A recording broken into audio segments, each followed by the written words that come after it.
ia le tua fatalo fatu sa mo i lo fa fonga i le yaso tupu mai e o lo tatou tino fa tua matausi o sawao ia le ngata foi lea o le malosi o fioanga te tasi po e kalesia ia o tupulanga te levou ia o le nganga whaafitai le tua le ne yaso ia ona o se avanoa ma se lao lao le foi fai ai foi ona toi o atu le nei por kalame te tonu ua whapena foi ona maua se avanoa i tonu mau te malawa ia tatou te whaasoa i nai ia le afionga pa ia le tua le ngalo se whata alofa ia o ona tofia le tua i whata e fia whaafitai le tua ona o lo tatou soifua au auna le ngata foi lea ia o lo soifua ngā lulue i le tua malana ngā luenga mo le mau le tuspa ia leo se mea wha leo ngā lo tatou tauti ngā i le ngā luenga le tua e ale lo tatou tōma tawina e le ngata o le pa ia ma le mamalu o le au whaafonga ia au e kale sia fo i o lo whapena ona o tau nopi a iai ia wā le tua malona whirangalo ia matua whaamenui atu le tua o le por karame ia lo whaingoina o le Taimi o le whainga Filifiliga o te fia whaasoa i le nei aso i le lua le tupu o lona Mataupu e fitu ia o le whai upu e tolu o lo iai nā se tala e winga i le pela i tō wha ia o te tonu fo ia o se tala ua whaamatalaina ma ua laulau vivilu ai fo i le au whaitau ia le ngata fo i lea ia au auna titofia le tua i le langaina ia ai fia soani fo i le nei por kalame i nei mawhauwhaunga ia wa lava lo tātou wola tupu ai a le ngata fo i lea o lo tātou soifua fia e whaitau ia lea fionga pa ia le tua o le tala tus pa ia whamai i tua maoto Israelu sa no nofo ai ia le pela i tō wha o te tonu o le mai lea e po le ale nei o mafutanga o le afo i le lei o tūlanga o ngā luenga ia ai maise foi o le oa ma le tamau a ingo le o langa le nei tātou te maua o le Taimi e BC ai tātou i le mai lea o le pela ia o le a whapena o na whaanofo i sea o lono winga o ani tiute ma ni tūlanga le nei ma ni tūlanga maululunga o tātou maua a o le Taimi e BC ai tātou i le mai lea pe maua i tātou i le mai lea o le pela o le aso lea ma le Taimi tātou te whaamawai ai o tātou tiute o tofi o lo tātou ngā lulue ai le ngata fo i lea o le ale ma neia ma le mafutanga i tutonu o ainga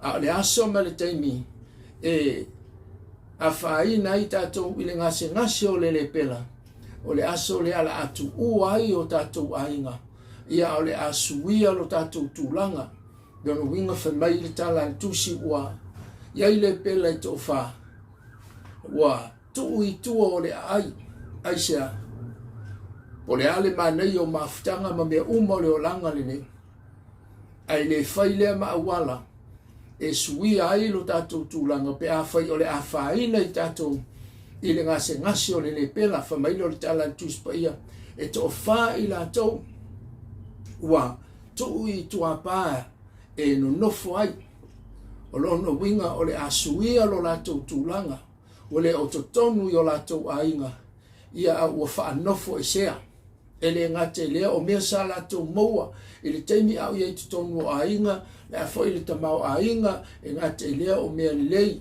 sa maua le tau mafa le lei le ngate lea o le mea tō wha ai po le mea moe ai o ani mea le lei uma sa maua i le Taimi e lei a whaina i le mai lea a le aso ma le Taimi e BC ai o le aso lea o le asui ai ia le tūlanga e le ngata o mea ai ia o le mea fo i moe ai whamailo le tala le tūspa ia ua lātou no nofo i tua pāo le ai lono winga ua le toi moe le lei ia ua le toi ai le lei ai sea lono winga o a umani toi ainga wa fo ini me ua lātou maua pe o le a lātou maua i tua o le pālea ia o le nā o le a lātou whaungaina Whamai le tala tuspa ia o latou nofo I tua le aile. Wa mate au na tele noa. O le mesili o te whaaftai le tua mai le toa whalea. Masalo ai o le manatu o le isi toa tolu lea wa I tua o le pā. Wa lava lea. Wa maana ia le mele ua tātou iai. Tātou waluwalu wa ia whapea. O le ale mai lea ua tātou mawai. Ia tātou whāteli tali oti ai pēa I. O te tali tonu foi. O le soifuanga le nei le te soifua ma o wolai. O lo iai foi se manatu ma se langono se isi masalo e tei whapena. Pe ia le langono le pela ia.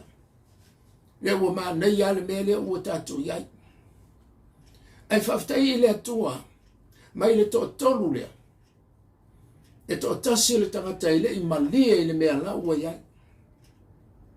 This one person he didn't satisfy. Ile I malia ile mea la ua iai. O le ata le le pela il tuspa ia. O le ata lea o le ansala. Po le whametalanga il tuspa ia ile le pela. O le ata lea o le ansala. O te tali tono ia le istangata ua malia le soifuanga lea ua iai. O le ale o langa fitawai, ma le o langa femisai, ma le o langa le mautonu, ai le ngate lea, o le o langa le o soifua, ma o lai se o langa manu malo I le li.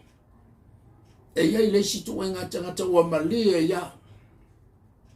Ua satisfy le o langa le ua iai. Tu sape fita iai, ma fa fita uli o le o langa le lei. Fita iai ma mala ma pua ngā. O mea tutupu le soifuanga le nei. Wa malia lona loto. Masalo ai e whapena ale tale noa ale tolu lea. Ai whaftai le tua I le tala po le tala noa le isi le pela lea. Whamai se ale mea tātou teno nofo ai I nei. Se ia tātou whioti. O lono winga le nofoanga le wano nofo ai le tō whālea. La wano nofo I le nofoanga o le oti. O le nofoanga o le leai o se wha moe moe. Wa le se isi e toi a lofa iai. Wa ai tongi tongi. De ngate leo le maua o se mea ai po le leai. Le ono nofo I tua I. Wa matua leai lava. Ma se isi e toi a lofa iai. O le hali Taimi e whioti ai. Wa mali lie iai. Wa tūla fua ina. Wa le se isi e toi anga li lei iai. Le ala wa nofo le si to tasi lea. Wa ai o tangata e le fioti. O tangata mena o sui lo na tūlanga. O tangata mena o ina ia toi foi mai I se o langa li lei. Wa le mena o sao fai ai pea. Wa le mena o ola ai pea. O tangata fiola. O tangata e nau. Ina ia toi olo na soifuanga. I se o langa I whapena. Ona toi fia mafuta ma lona ainga. Toi fia wa ai I lona ainga I le tina ma le whanau. O le tangata e mana I toi fia awai I mafutanga. O le tangata e mana I toi whaale lei lona o langa. Lea wa lai o na tautala. Whai maila na tala noa I leisi to tolu lea. Se hale mea tātou tino nofo I nei. Se ia tātou whioti. Wa I loa le to tasi lea. O lea wala tau nofo I le nofoanga. O le ai o se wha moe moe. Wala tau nofo I le nofoanga o le oti. Nofoanga I le to e lofangia e se tasi. Whai mei lo le tala le to tasi lea o maia. O maia tātou tutu I lunga. Tātou wo I le tūtau a suria. Tātou wo I luma. Wale mana o I nofo. Sa o whai e le nofoa. Ma le nofoanga o le oti. Mai o mai tātou tutu I lunga. Sa au tala noa I le tasi por kalame whai mai tā vita. Amu ia le tangata I le sa vali Filifiliga e ami o le anga. E le tū I le ala o e ngasala. E le nofo I le nofoa o e ta wemu. Te lo le toa whalea le asanu nofo I le nofoa o le oti. Le nofoa o le ai o se wha moe moe. Ai whai mai le tala le pela le to tasi o maia. O mai o uso tātou tutu I lunga. Tātou wo I le tutau a suria. Le tu ofa mai le mori maua Isaia. Tātou toi foi I le tua. Awai tele lona lofa tu noa. Fai mai le mori maua le apostolo Paulo wa o ia o le atua. O le ananafi ma le aso le nei. E o I le whavavau. Le ua fai ngā Filifiliga. Ale to tasi lea. E o ina no fwa I le to tolu. Wa malie le mea lea ua iai. Ai fai mai le to tasi lea tātou tutu I lunga. Tātou toi foi le tutau a suria. O le taimi o lai asa le tau o le taimi o le onge. Fai mai le mo le mau le tuspa ia wale ngata ina whatau. Ia tulou le ulu o le asini. Ia wa amata o na tango fia I tangata ia tamaiti ina o na po. O le taimi o le onge. E ui ala ina manuia Israelu le taimi le o la ino nofo I tutono le ai. A le whalwe lave o la iai le onge. A tono lo man le ia mamatango fia le mena e te iai. E te le oi tua o le pā. Le mea le no nofo ai. Ia le pela ia. Le to tasi le na ia whaia le Filifiliga ma le whai unga le leifa mai o mai tātou foi I le tutau a suria. A tono e nofo I lunga le oha ma le tamau a hinga. A lo tātou iai le onge e whale anganga. Tātou tele o la ngona le saalotonga. Tātou tele o maua le file mua le atua I lo sau I fua malo uala. Le tio tala noa le tuspaia. Me mai tala le apostolo Paulo ia Timoteo le manatua nisi tangata. O le oloa o le ameo atua lea. E ese ale oloa ma le oa o le olanga le nei. Ese le tangata e matino vai I le tino le nei wana le maua se mei le tino le nei. Ai oa lo na loto I mea whaale anganga. A le to tasi lea le pela lea. E mativa I le tino e le pela. Ai ale wa matana tala noa. Fa mai o mai tātou wo I luma. Let's go forward. Tātou wo I luma I manuia la I luma. Fai mai le mo le maua le tuspa ia. Wala tau tutu I le po. Wala tau a ngai le tutau a suria. Te lo le te me fai ai o tātou fai ngā Filifiliga I pei o le nei por kalame o fai ngoina. O le taimi o fai ngā Filifiliga. Te ala le tuspa ia. E le tutuli fufonga o le atua I le pupu o na ao. So se teimi tātou te vala wai ia te ia. E tali mai o ia. Fe mele mo le maua perfecta I le anga tātou. Tātou te le vala au I le atua. Nei tio le tala I o mia lam ta upe tolu sume tolu fe upe tolu. Fe mai vala au mai ia te awana o tali lea ia te oe. Ma o fai loa ia te oe.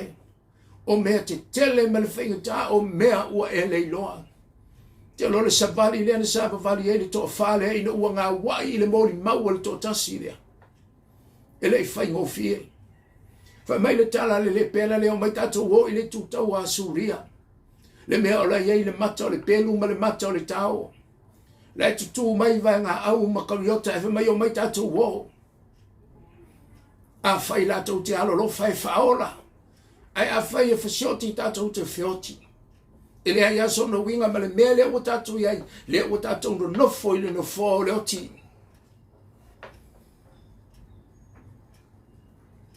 Te lor tala tuspa ia le temina lātou sava vali ai le po. Ma mai na whaalongo vai ngā au o suria. I le ta lili. Ma le ngolo le vai ngā au lea o sau. Ai te sila fia e oi. Tō whātangata I e sava vali. Valu vai. Ai na matua whaa. Whamanuia iai le atua. E ua ena le tō whāle na sava vali. Ana matua la ngona e suria. o le matua au tau le mea leo ua watu. Leo whaafafonga i le nei aso. Wala va oe te tawina le tau a whaale nganga. E te le tau wala whaalango lango i ni tangata, e te le au mai ni tangata e whaia i a tātou whai ngā Filifilinga. O le ale Taimi ua Filifilia i alo whina i te whoi i le atua, whamei mali mawal tusu pa ia, e anga le lei o ia ma whaaola malawe a i ate oe. Te loa nana tō whātangata i ana Savavali. Aina matua mata tau suria whamei le tala le tusu pa ia, wala fua i kariota, o whale ie, o mea ai, o le ale oa mali tamau a inga suria na iai. Whamei na lato tiriola i le fiola. Ai la fua i le oa ma le tamau a inga. Te lolo whaatali mei le tua. I lona sosia ma lona tamau a inga. Na te wha oa ina ai lo soi fua wha le nganga. Ai le ngata i le whamei tala i tuspa ia. E onge mea ai. Ia le ona ta anoa ai le isa mea mativa i le tangata. E matau i le tua. Te lole toa whale ana Savavali. Ana matua au sulu ai suria i le po. Tau nuu atu le toa whalea. Whamei le mole mawale tuspa ia. Sa la, whai la tau sa tui tua o le pā. Ele iei ni whale sa whai ma no whaanga i sulu whai iei ni taimina o ese ai ma maua i la tau i le pela. Ai whamei wala tau nu atu. O lo tutu mai i whare ie.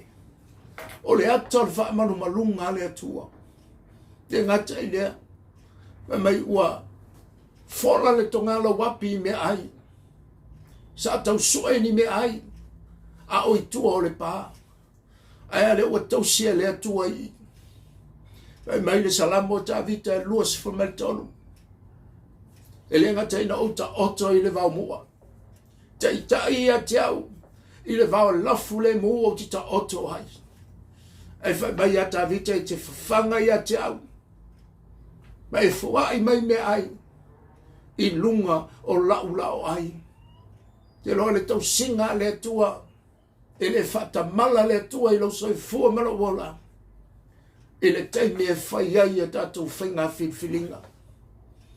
E ua oi le po ua saoloto, i le oa ma le tamau a inga. O mea latou tele i maua i tua o le pā.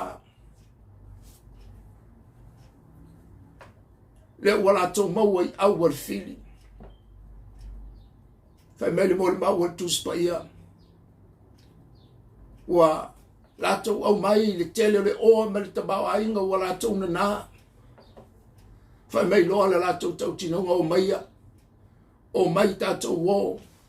E tau i le tupu. Tangata i ele tangata. E ola manatu whapito. They're not living a selfish life. Tangata e manau ina ia manuia isi tangata. Mai o mai tātou o e tau i le ainga o le tupu. Te tamau ainga o tātou maua. Manau i share atu. Whaamatala atu le lei o le atua. Te loso se Taimi e whai ai e tātou whai ngā Filifilinga. Ma tātou i oe le ali i o le hola. O le a vea oe ma whaamanianga.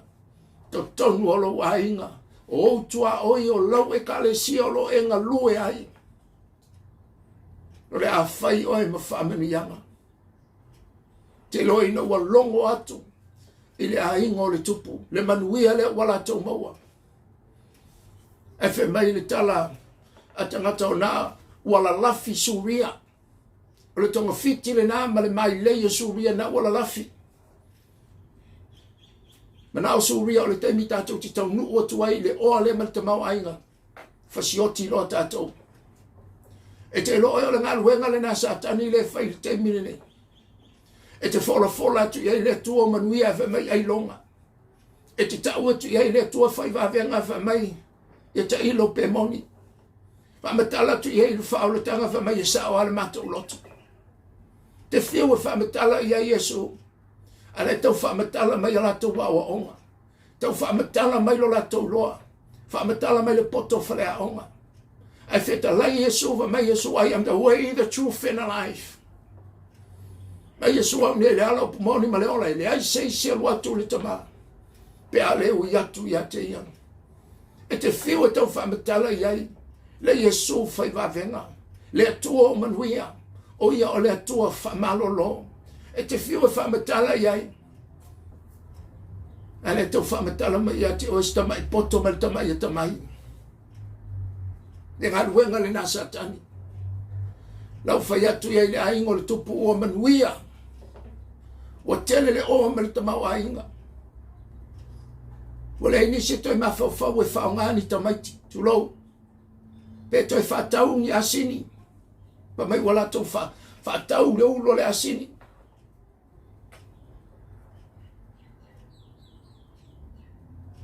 O le taimi o manuia.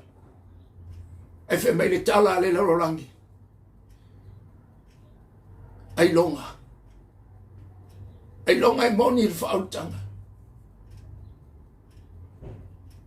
Te alo el mori mau le tūspaia. Sa vea le tō whaalea. E whai ma whamanianga. O le fisiri o whē e whanau mai ai. E whanau mai le tangata le tō tasi. Le tangata le fioti ai fiola. Le na tala noa i le tōtolu. Wha mai le tala le tōtolu lea. Let's go. Uma le tō whaalea. Tala noa i le tupu. Na manuia mea uma. Aisea. Mai le mori maua le tō tasi. Tōtolu tō whaa. Se o na whai ma whaamanuianga. E tō tonu o le malo. O le ala tātou whai ngā Filifiliga o roi ai nei. Wa mai le tala Paulo. I nā whātua ia i le lii o Yesu. E o lai tātou atoa mo tātou ainga. Tō tasi al tangata lea na whaile na whai ngā Filifiliga. Tala no isi le pele tō tonu. Manui ai le malo atoa. Wa mai le tala Paulo i nā whātua ia oi. O oi ma ue mua. Ele mua o tātou ainga. Au e whawhonga i le upua le atua o oi mua. Te le tau mawhai e te le tonu umalo ainga. Ua lava oi. E te talia le upua le atua. Na whai leo oi ma whaamanianga i lo wahinga. Wha mai le tala Paulo, have faith in Jesus Christ to save you first and your household. Te leo taimi e mana o tangata ina ia, whaalelei mua o langa o tangata e muri ia te ia. Ai leo le nā le finangalo ma le upo le tua. Mai le upo le tua mua oe. Whai oe ma te iala. Whai oe ma vai puna. E tofo iai ma whinu ai lo wainga. I le lei o le tua. O le fisili e whawhena whai. Te lo le aso ma le taimi e sui ai lo sai fua mana wana. O le aso i le savali. O le aso i le tautala. O le asui mea uma le soi fuanga le nei. Mea na masani ai, o alu ese ai. Na mai le tala Paulo. O se ue ake riso, o tangata fōwia. Ua mawai mea tuai, ua whaafōwina. Mea uma. Mea uma o le alu ese. Ai whaafowina. Mea o mai lele. Wani mea o tātou whiu e tau mwhai whaafow e le fo. E tasi al tangata e fo wan. E le fo se lotu. E le fo se awa onga se whai whiau. Ai fo le upu le ale tua lo o hao hina. E whai iai e tātou whai ngā Filifiliga. E ta pena ai tangata uma, e ta pena ai Samoa. Mo le langi ma le ola e whawawau. Mai le tala le totasi lea. Le pela lea. Le pela le tino. Ai whaftai lea tua le pela le fonga. Te lo le mai lea o le mai e to ulu ai vaenga o le tino.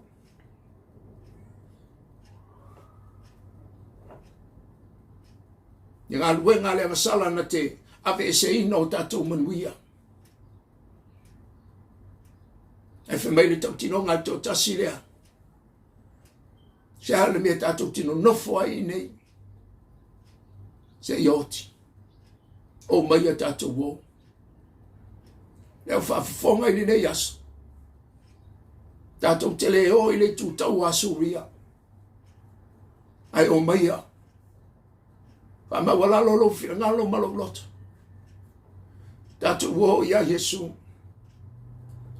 Ma Yesu au tau uma o e tinga ina ma mawhatia ia venga. O mai ia tia.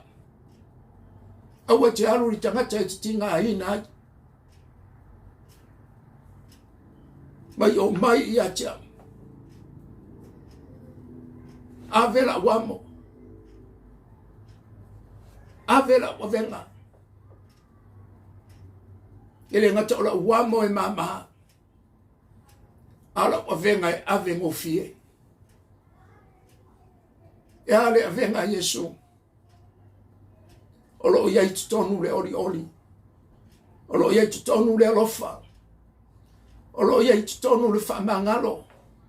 Olo o iai tutonu le whangalo. Olo o fusia i le alofa ma le whamaoni. Mai ola o venga. Ola wamo. Iau tau whate i tai i atia. Iau au le anga malu ma le lota mawalalo. Ona maua le au tau. O le malo longa mo au tau nganga. O le fisili le nei aso e le tapunia le nei porkalami. O fia malo lolo nganga. O e manao e savali ese mai le mea na i ti soi fuai mo o wola. Tato wo i le li o le ola. E mele mo le mawel tu spa ia wala lava matutohe. Lona lofa tu noa. E whama mama whama ngalo i nai i tato. Tari tonu le maliwo Yesu.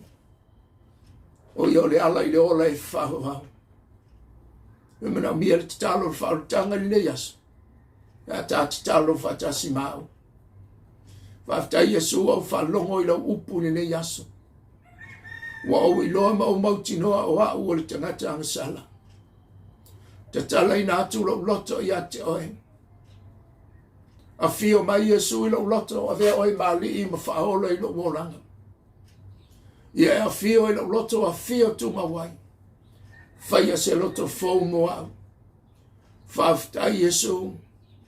Wale o le ala i suria. A o le ala i ate oe le manuia ma le ola i whavavau. Whaftai Yesu wa e te tala le langi moa. Whaftai tamai ne yaso.